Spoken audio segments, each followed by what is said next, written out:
Hey everybody, welcome back to Life at Lakeside Unedited. I want to say episode 3. I've had some other bonus episodes out there though, or announcements and whatnot. So don't quote me on what episode that is. That might have to be edited later. I know, it's unedited. It's the episode number. It'll be okay. So today I wanted to do something a little bit different. I've already given you a whole episode on putting together your mixed planters and what you should do, and the different things that you can do with them. But today I wanted to go over just a sort of a list of things not to do. Unfortunately, I don't actually have an example of what those would look like, but I do have some props here so I can give you an idea as we go of what I'm talking about. As long as the sun stays so that I can see my buttons. Okay, so here's an idea. So for number one, make sure that you're not planting your plants too deep. Okay, so like with our plants, you can see down in the soil, see there's no exposed roots down there. Okay, everybody's nice and tucked in. You don't want to plant most things, now there are some things you can get away with it, like tomatoes. You don't want to plant most things any deeper than, if you plant them too deep, if you plant them too deep, that that damp soil up against the stalk there can actually cause rot or fungus or disease or all sorts of things that you don't really want. So that's number one. Make sure you're not planting things too deep. Also, you want to make sure that you are checking your plant needs and comparing them, making sure that if you are putting something in a place that gets a lot of sun, like these planters here, these are custom pots that I've done for a customer, that everything that goes into that pot wants sun. So don't mix and match unless you have a very specific sort of area that has just the right amount of sun and shade for everything that's in that planter. Make sure that if you are putting it in a place that wants sun, that what you put in there, also the plants that you want sun as well. Don't put shade plants in a sunny spot is basically what I'm telling you, or vice versa. Don't put some plants in a shady spot. They're not going to do well. I really like how these came out. I'm very happy with it. Other things, keep in mind how much space things are going to take up as they grow in. So you can see these guys over here, this looks pretty full. It looks pretty instant. You can see I've got quite a few things in there. There's plenty of soil down there underneath. There's lots of space for those roots to go.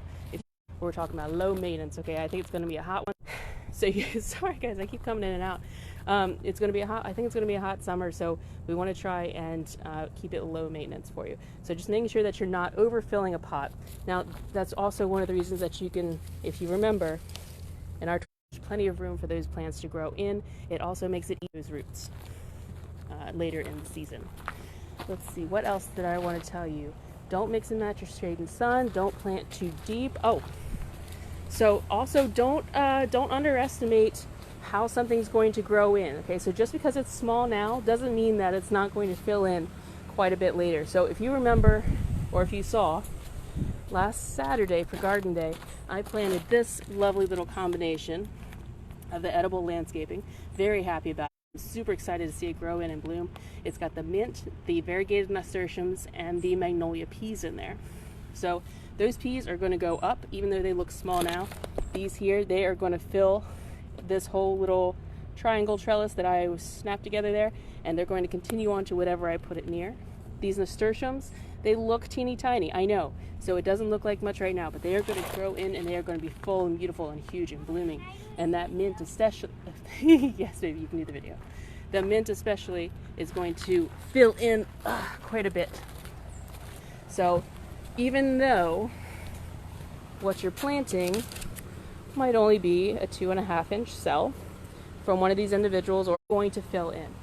How fast they actually, it looks nice and full for your weekend, and then you can take those pots out and plant them somewhere else where they'll have more space.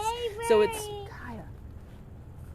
it's sort of a cheater's way of getting a nice full effect for your weekend, but without having to commit to an overfull container for the whole summer. Hopefully that all made sense. As you can see, I've got quite a few distractions going on, and Kayaka would like to play with Waverly now. Okay. And of course, another great option if you're looking for instant color are the hanging baskets. Great way to, again, a little bit of a cheat, but not really, You take the baskets, you take the hanger off, you pop it into the pot, and voila, it's already full. So if you have any other questions on do's and don'ts for mixed planters, then please stop in, hit us up in the comments, let us know what you'd like to know. And in the meantime, I gotta get stop my kid from climbing up a ladder. I don't know what's going on over there. All right, guys, get out and get planting. We'll see you next time. Say bye, waves.